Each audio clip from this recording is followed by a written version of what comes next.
You're listening to an Airwave Media Podcast. Hey guys, have you heard of Goldbelly? It's this amazing site where they ship the most iconic, famous foods from restaurants across the country, anywhere, nationwide.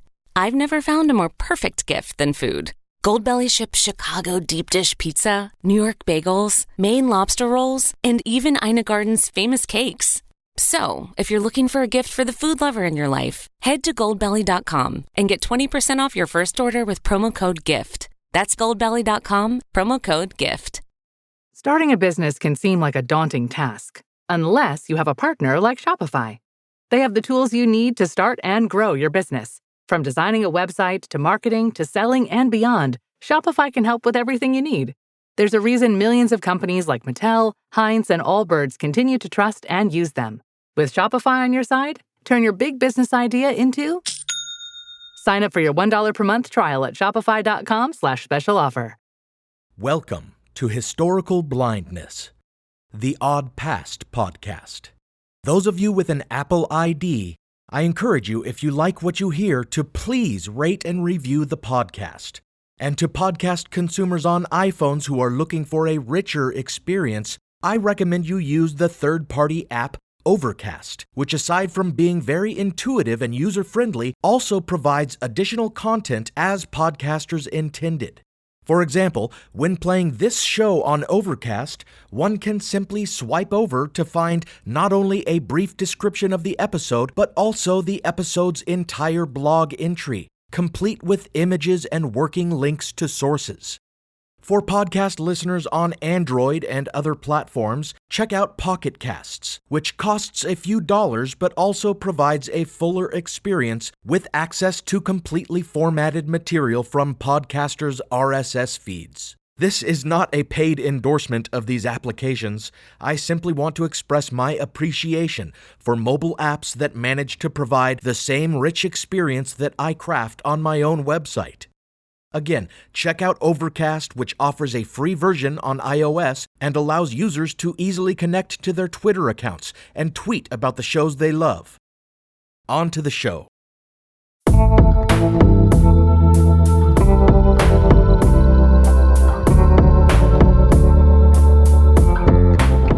In this installment of Historical Blindness, we will delve into a topic that, although largely settled among respected historians, remains a living legend in the public mind, with most laypersons still believing long disproven lies to be true. This is a subject, it must be said, that still, some 80 years on, inspires passion and heated argument. As such, I feel I must make my intentions clear in a preemptive apology of sorts. First, I'll apologize to any speakers of German who find my pronunciation of the many proper German names of persons and places that must be mentioned in the story to be less than satisfactory. And second, more importantly, I offer assurances regarding my motives in undertaking to tell this story. In presenting the various narratives of this event, several of which have been propagated since it transpired, I do not intend to exonerate any one party, nor do I have any desire to present the Nazis, who feature prominently in the story, as anything other than the great villains of their era. Many before me have investigated this topic, and in making certain observations regarding culpability for this event, have been accused of trying to exonerate Hitler's fascist regime and whitewash their crimes. Indeed, current-day neo-Nazis and white nationalists frequently tout some of the admirable historiography I will rely on here in their repugnant apologism of Nazi racism and their denial of the genocide that Hitler perpetrated. I must, therefore, make it absolutely clear at the outset that Hitler and his fascist National Socialist German Workers' Party, aka the Nazis, can never be acquitted for the many monstrous crimes they committed against humanity and the ideals of freedom and equality. A search for truth among purposeful fabrications in the historical record may find that one specific crime traditionally laid at their feet may not have been perpetrated by them, but nevertheless, their reaction to said crime and the many subsequent offenses committed by them, which cannot be denied, remain to damn Hitler and his Nazis forever. But I get ahead of myself. to make a beginning, we must look further back, to the rise of Hitler and his Nazis, and to the volatile conditions of the Weimar Republic, crippled by the Great Depression and by insurmountable political division, which created a tinderbox awaiting a spark. This is the story of that spark, the Firebrand in the Reichstag.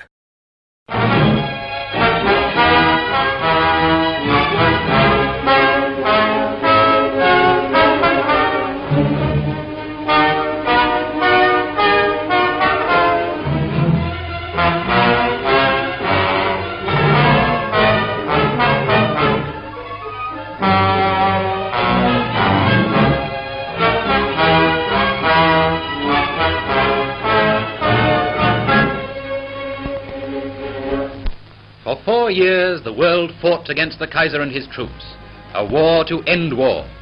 Somewhere among those troops was an obscure lance corporal, Adolf Hitler, inconspicuous, avoiding the danger of the trenches, serving as a runner for the German staff. November the 11th, 1918, the armistice is signed. While the world rejoices, Hitler lies in hospital, staggered by the news of defeat. Around him already is the murmur of revolution. It gathers pace. The Kaiser flees to Holland. The German army is disbanded, and from the rabble of unemployed soldiers is formed the Reichstag, an armed political body that Hitler joins. In 1919, the politicians of the world gather at the old Palace of Versailles to plan for peace. The treaty they sign is designed to give peace to Europe, freedom to minorities, and, they hope, ultimate prosperity to the German masses. They have never heard of the Austrian who has risen from the doss houses of Vienna, from painting and selling postcards, to the proud position of a spy for the Reichswehr. In Düsseldorf, industrial troubles break out. The big industrialists, men like Krupp, Thyssen and Kierdorf, plunge the people into poverty. Hitler seizes opportunity. He deserts the Reichswehr and forms a new party, the Nazis. With peaceful displays in Berlin, official Germany celebrates the formation of the Republic under President Hindenburg. Meanwhile, Hitler is attracting support to his Nazi party by pretending to adopt socialism. As the crisis deepens, representatives from all the provinces attend a congress and pledge themselves to pull together. Meanwhile, Hitler tries his Munich beer cellar putsch. When that fails, he realizes he cannot make headway without powerful support. So he reverses his policy, forgets his pretense to socialism, and sells himself to the big industrialists, the very men who are throttling the German people. So, with the help of its powerful backers, when the new Reichstag is opened, the Nazis have secured seats. The first brown shirts, with their swastika armbands, stride arrogantly into the meeting. Hitler is growing in power as the big industrialists fall for his argument that their choice is between himself and communism, between the swaggering leadership of Goering or the revolution. Serious rioting breaks out. The Nazis are deliberately causing trouble to force the people of Germany to believe that there is a threat of violent communism in their midst, that only by supporting the Nazis can they avoid another revolution. The situation gets worse. 6 million unemployed are starving. At Lausanne, the Allies discuss the situation in Germany. They fear a complete breakdown, civil war, which will wreck the peace of Europe. The Allies fail to see that all their loans to Germany are being seized by Hitler and his backers. The Allies agree to cancel all reparations. It is too late. In Germany, the Reichswehr is still loyal to Hindenburg. Its display of strength scares Hitler. Again, he reverses his policy. He pretends to throw in his lot with the communists and deliberately provokes the great transport strike. His underhand tricks work. At last, the army offers him its support. In Geneva, the Allies make yet another effort to save Germany. The Disarmament Commission agrees to terms which put Germany on an equal footing with the rest of Europe. With every country disarmed, surely it will be possible to keep peace. But Hitler now has the army behind him. As the leader of the strongest party, he is called to Berlin by Hindenburg and asked to take office as Chancellor. But he isn't satisfied. He wants absolute power.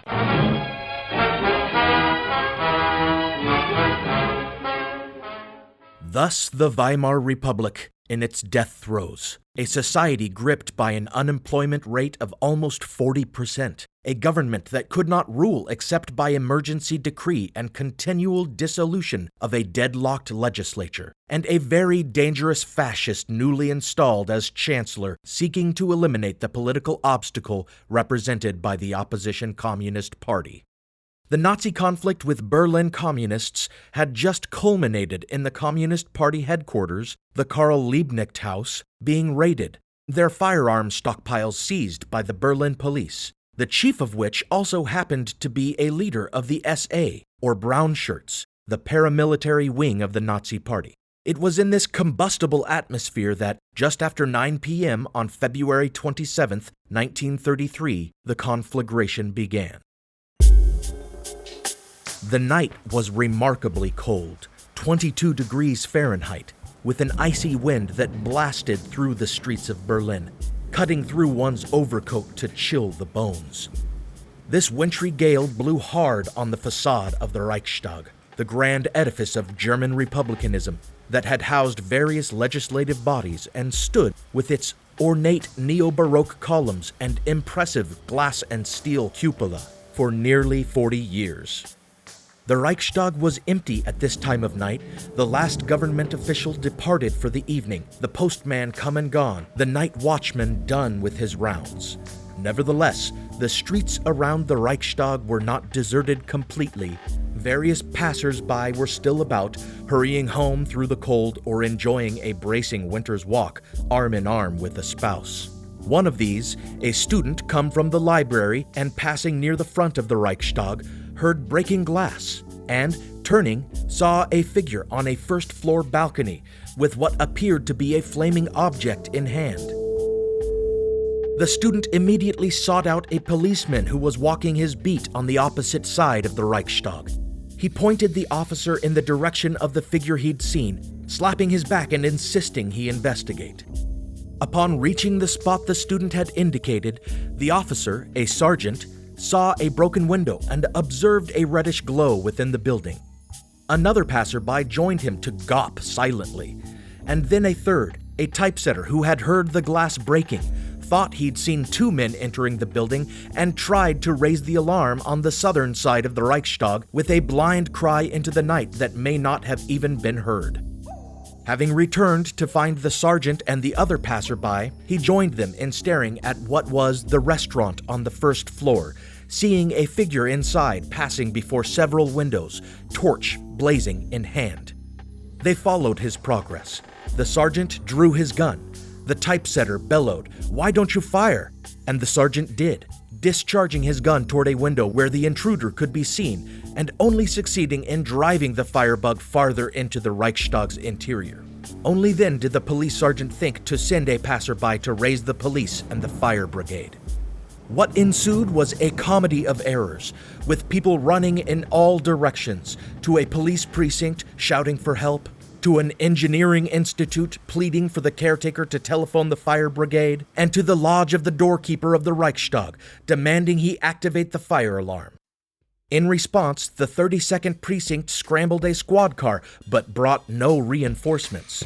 The caretaker of the Engineering Institute fumbled with a phone book but failed to find the fire brigade's number, and the Reichstag doorkeeper scoffed, refusing to believe the building was on fire until he went to see for himself. And when police finally tried to enter and do something about the matter, they found door after door barred. The doorkeeper, finally convinced of the emergency, was able to admit them by the north entrance. But they had to wait ineffectually for the house inspector to arrive with keys to the inner doors. The doorkeeper, in his panic, had not phoned the house inspector, but rather the chief Reichstag messenger, who had activated the phone tree with the news. Luckily, the house inspector had heard fire engines while tucking into his supper, had called the doorkeeper himself, and was on his way, angry at not being called directly. Eventually, some 15 minutes after the arsonist's entrance into the building, the police were able to gain entry as well. The house inspector, a lieutenant of the 32nd Precinct, and a few constables climbed the stairs, crossed the lobby, and were met with the eerie sight of red light emanating from behind a monument to Kaiser Wilhelm.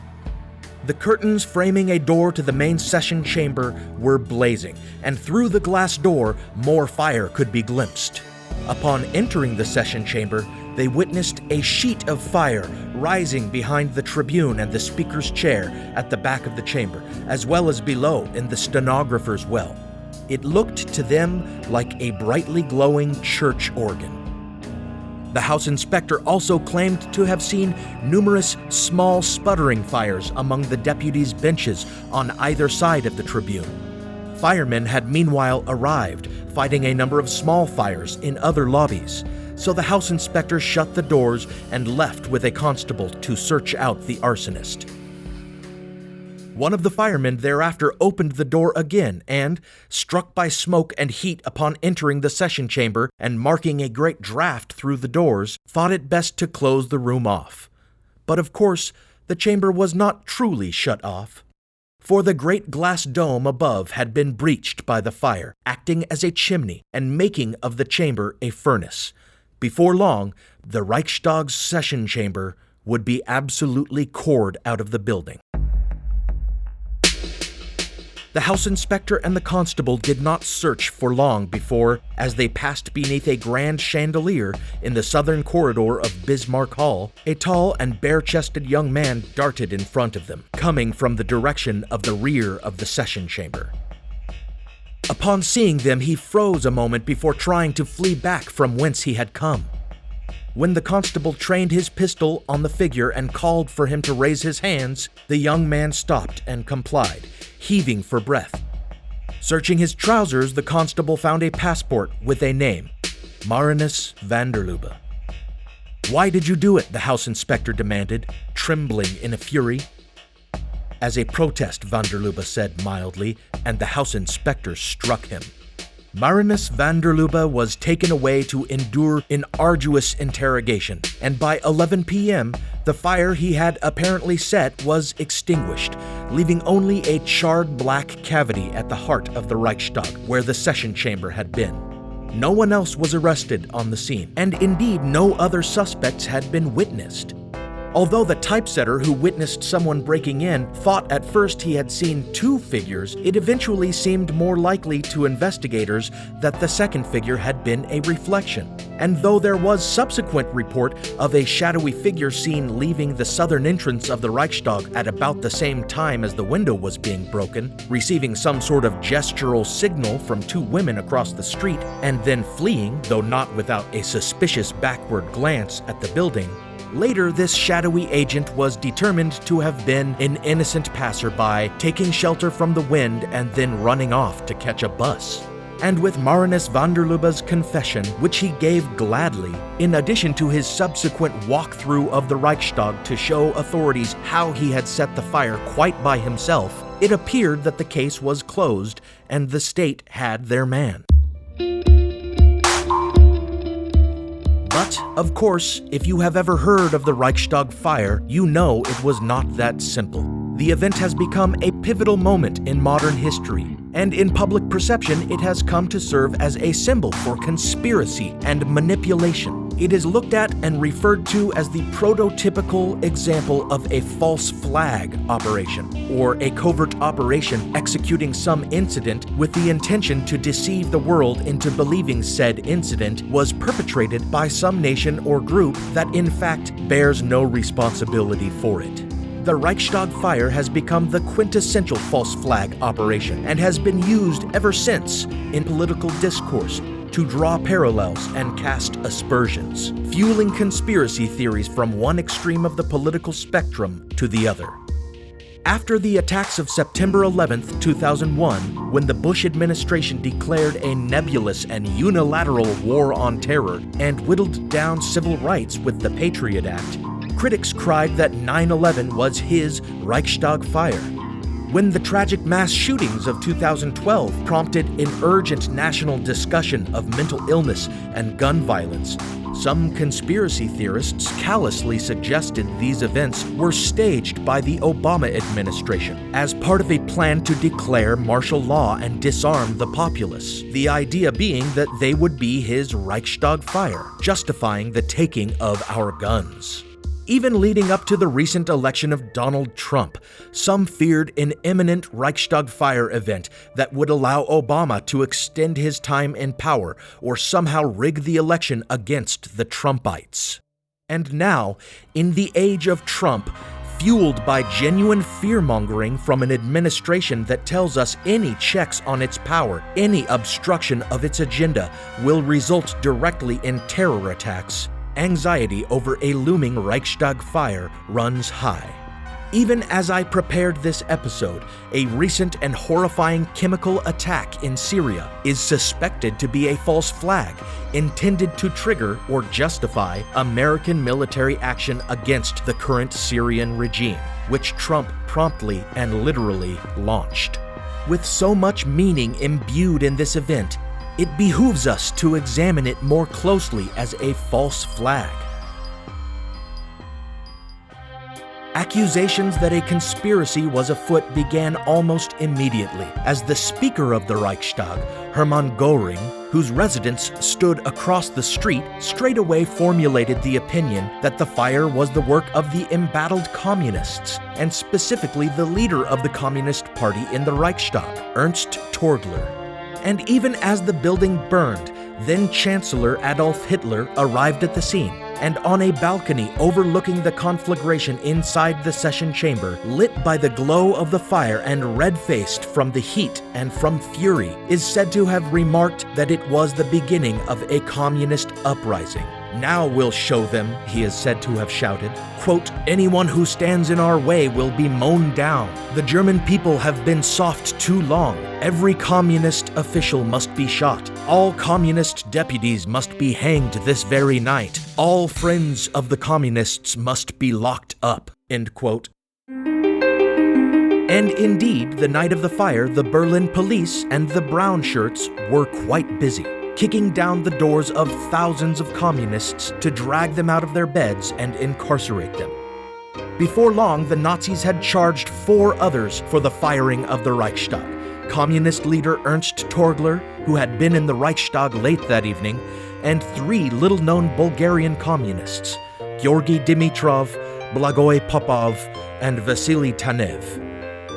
Almost simultaneously, the communists of Berlin and beyond, as well as much of the foreign press, deemed it more believable to lay the blame for the fire at the feet of the Nazis themselves. A true false flag operation intended to make all of Germany fear a communist uprising and provide pretext for the Nazis to declare martial law and bolster their governmental power. And indeed, the passage of the ominously named enabling laws, and most importantly, the decree for the protection of the people and the state, soon gave credence to this suspicion. Every summer, I'm careful to avoid getting burned. My summer plans always include applying sunscreen so I can attend barbecues and protests without worrying about getting scorched. And when I make my plans by making phone calls, I also don't want to get burned by an outrageous wireless bill. That's why I switched to a Mint Mobile plan and saved enough to take a summer vacation.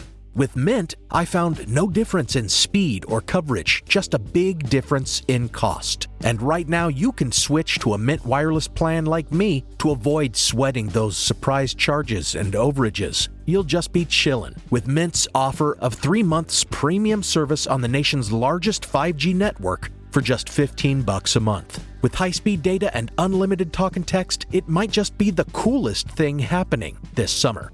This year, skip breaking a sweat and breaking the bank. Get this new customer offer and your 3-month unlimited wireless plan for just $15 a month at mintmobile.com/blindness. That's mintmobile.com/blindness. Upfront payment of $45 required, equivalent to $15 a month. Limited time new customer offer for first 3 months only. Speeds may slow above 35 gigabytes on unlimited plan. Taxes and fees extra. See Mint Mobile for details. As listeners of Historical Blindness, you're no strangers to the fact that history is a lens through which we can better understand the present. Or as Shakespeare put it, what's past is prologue. History is the indispensable context without which we cannot hope to truly understand current events. You understand that, and so do the creators of the American Scandal podcast. Every season, they immerse listeners in the biggest controversies in U.S. history, helping us understand America's dark side and learn from its troubled past. Its latest season, Ruby Ridge Standoff, delves into an incident that sowed the seeds for the rise of the modern radical right. it transports you to 1992, where in a remote corner of Idaho, federal law enforcement surround a small cabin. They've come for Randy Weaver, a survivalist who took his family to the mountains in anticipation of the apocalypse. A simple weapons charge brought the agents here, but the situation is about to explode into a deadly and tragic standoff that will later become a rallying cry for far-right extremists, fueling distrust and violent anti-government sentiment for decades. Follow American Scandal on the Wondery app or wherever you get your podcasts. You can binge all episodes of American Scandal's Ruby Ridge Standoff early and ad-free right now on Wondery Plus. Here you see the Reichstag, the German House of Parliament in Berlin, which has been seriously destroyed by fire.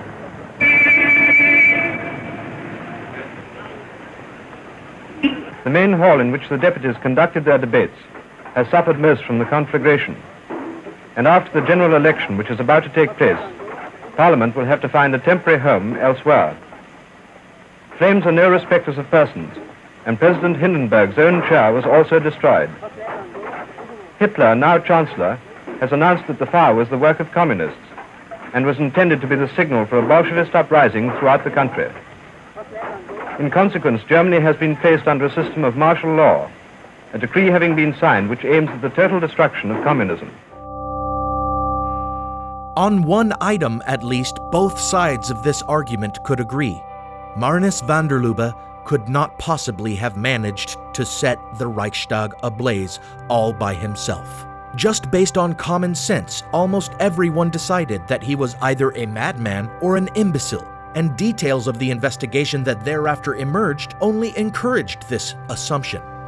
An early communiqué relating the results of the police report indicated, quote, that the incendiary material could not have been carried in by less than 7 persons, and that the distribution and simultaneous lighting of the several fires in the gigantic building required the presence of at least 10 persons, end quote. The question, then, was who were the others, and which side had masterminded the act? Communists abroad had no intention of waiting for the ruling of the German Supreme Court, which anyway they were certain they could guess. In solidarity with the defendants, then, who, aside from van der Lubbe, were widely regarded as innocent scapegoats, a book entitled The Brown Book of the Hitler Terror and the Burning of the Reichstag was published, and a symbolic counter-trial was organized in London, with a variety of well-respected lawyers involved and various noteworthy intellectuals in attendance, including H.G. Wells.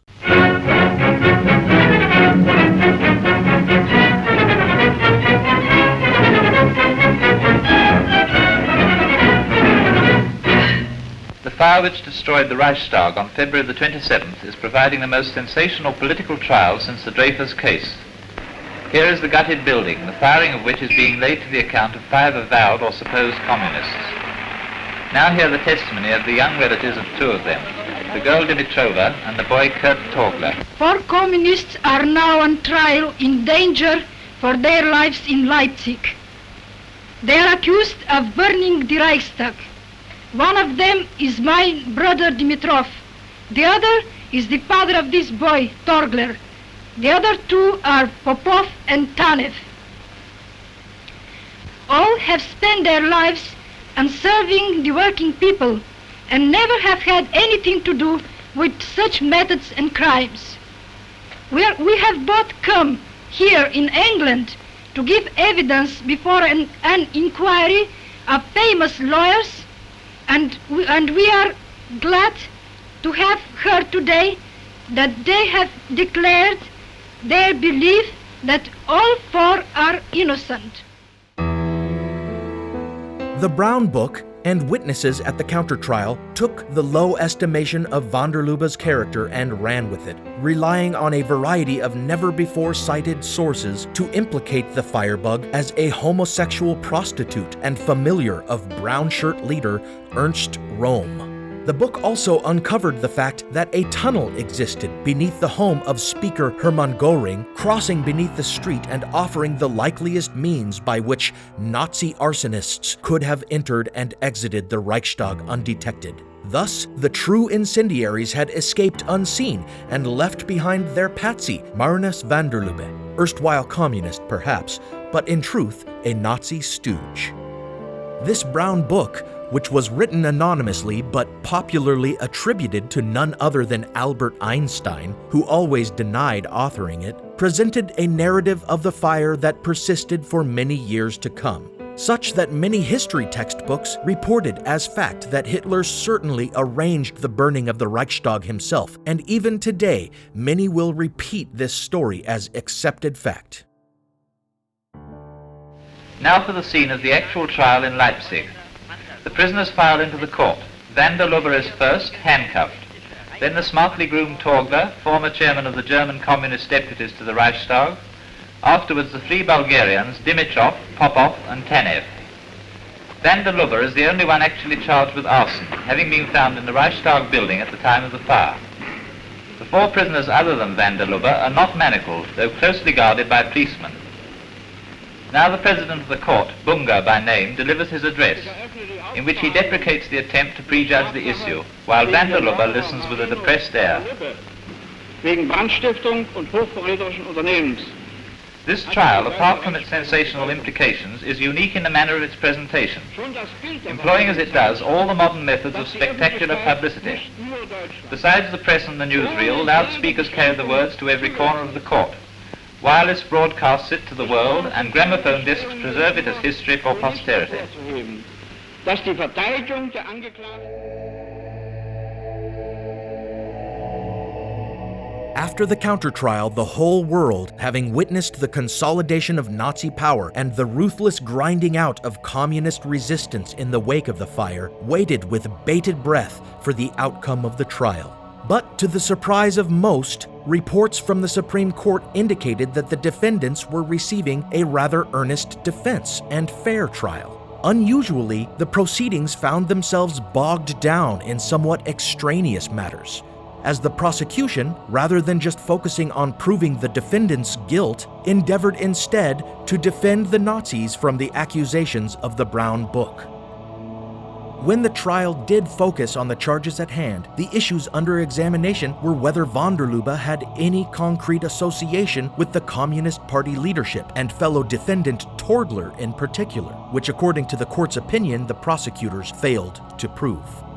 The prosecution then had more than they bargained for when the Bulgarian defendant Dimitrov, who unbeknownst to them happened to be a high-ranking representative of the Communist International, took the stand.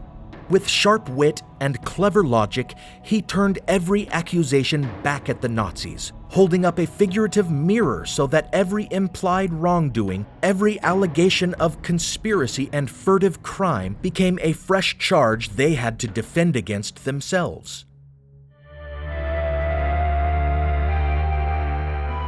While they succeeded with their parade of experts, who were in fact chemistry professors and criminologists with no practical expertise in fire assessment, to convince the court that van der Lubbe could not have acted alone, they failed to offer enough evidence to convict German Communist Party leader Torgler, International Communist leader Dimitrov, or the other two Bulgarian defendants.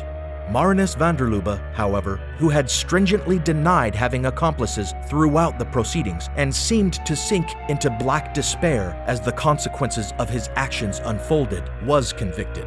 And under a newly passed law that called for capital punishment in cases of high treason and arson, purposely made retroactive to apply to the Reichstag fire case, he was beheaded within the year.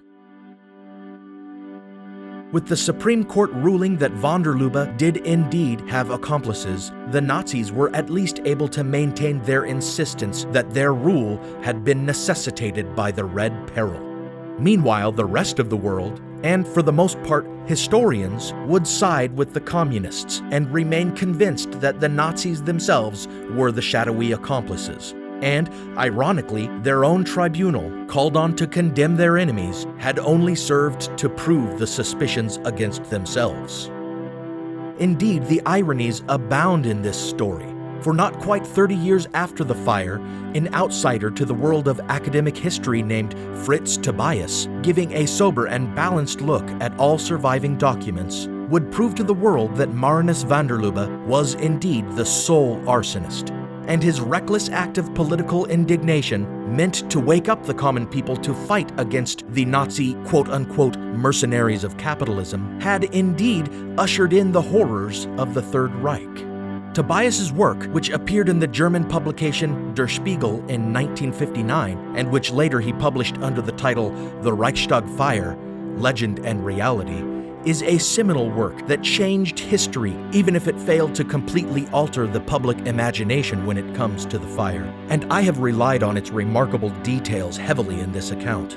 Unfortunately, just as Tobias was attacked at the time as a whitewasher of Nazi history, in modern times his work has been embraced by Nazi apologists and Holocaust deniers as proof the Nazis weren't so bad. Because of that, while his work is available in its entirety in the form of a PDF online, the file appears to only be hosted by white nationalist websites spreading despicably racist ideology. Therefore, I have decided to host the file on my own website in an effort to make it available while also divorcing it from such associations. In his work, Tobias systematically dismantles the prevailing narratives of not only the Nazi theory of communist culpability, but, more importantly, considering its widespread acceptance, the communist theory of Nazi culpability. He goes into minute detail describing the night of the fire, showing how the night watchman and others, like the Reichstag postman, had walked through the building minutes before witnesses saw van der Lubbe breaking in and had seen no one, smelled no petroleum or smoke. He demonstrates the fundamental unlikelihood that anyone entered the Reichstag via the underground passage because it was a labyrinth of locked doors and steam pipes, with a floor of loose metal plates that made such a clamor when someone walked on them that the night watchman surely would have heard anyone passing through it. He examines van der Lubbe's life, relying on the testimony of those who actually knew him and dissecting the testimony of those who didn't to show he was no homosexual, no madman, no imbecile, but rather an intelligent young man, disgruntled due to unemployment, who not only was capable of setting the fire exactly how he said he had done it, but who also had set fire, all by himself, to a number of other public buildings in the preceding days, a welfare office, the town hall, and the old imperial palace. Moreover, he provides evidence that the early communiqué's estimation of 7 to 10 arsonists was not based on any evidence, but rather made on Göring's insistence for political reasons. And he debunks the testimony of the so-called experts at the official trial to establish that van der Lubbe not only could have started the fire himself, but that he absolutely did. Furthermore, he reveals the true mind behind the Brown Book and the London counter-trial to be none other than Wilhelm Münzenberg, the head of Agitprop, or the Communist Agitation and Propaganda Department in Paris.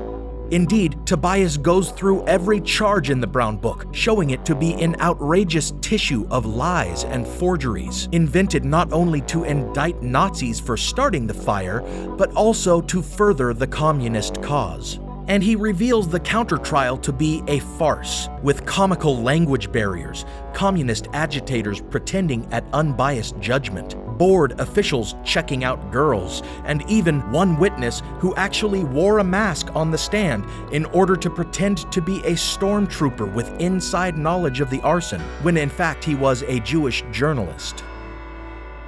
Predictably, Tobias was condemned for defending the Nazis, but with time and considered reflection on his work, the historical community at large realized that his was the most measured, realistic, and convincing account of the Reichstag fire. Other historians, both professional and amateur, have since tried to resuscitate the theory of Nazi culpability for the fire, including most recently a book by Benjamin Carter Hett in 2014. But none of their attempts have succeeded in supplanting Tobias's version of events in academic circles, as they appear to rely solely on rehashing old speculation and second-guessing the credibility of Tobias and his sources, rather than offering actual evidence. In 2008, Marinus van der Lubbe was posthumously exonerated, but this was a purely symbolic gesture not reflective of his actual guilt in the crime. It was meant more to represent the modern sentiment that any criminal convictions made under the auspices of National Socialism must not have been an expression of justice, as Nazism itself represented the antithesis of justice. And still, there are many who believe that we should not dare suggest the Nazis were innocent of any particular offense among their litany of crimes. In truth, acquitting the Nazis of this specific crime in no way excuses their manipulation of the event as an opportunity to seize power. Indeed, one can certainly imagine them perpetrating such a crime. Take, for example, their attack on the radio station at Gliwice in 1939, which many consider a false flag as it was meant to be blamed on Polish troops.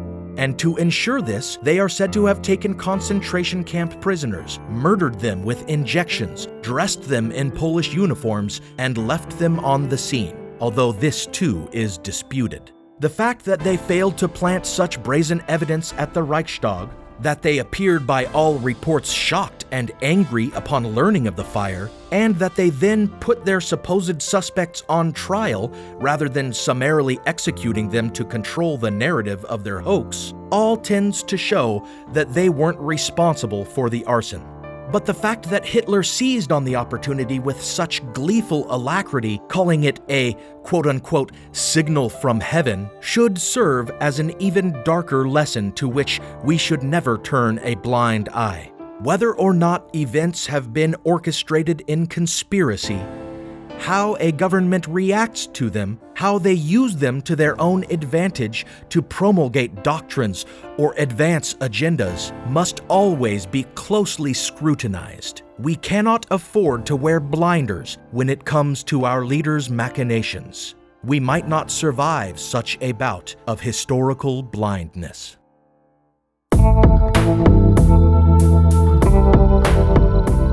Thanks for listening to Historical Blindness, the Odd Past podcast.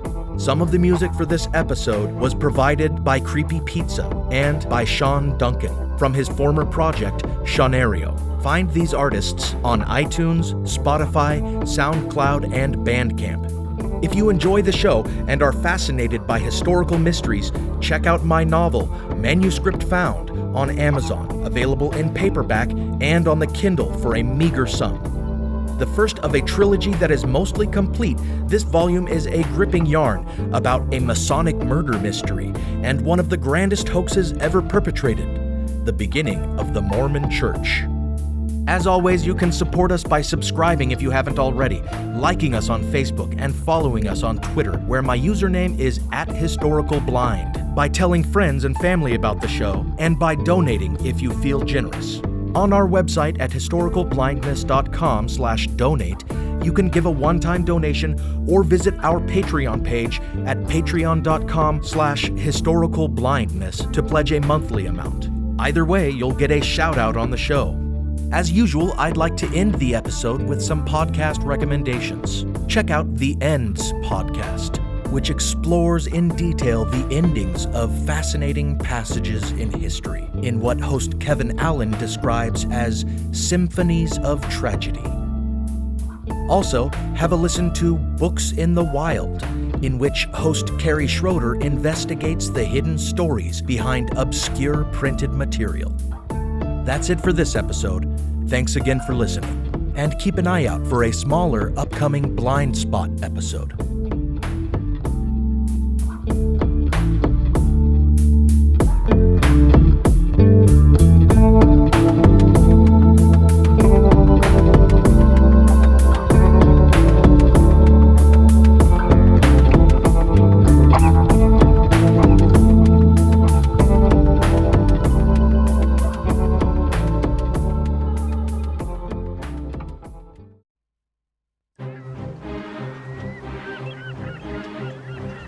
Hello, this is Matt from the Explorers Podcast.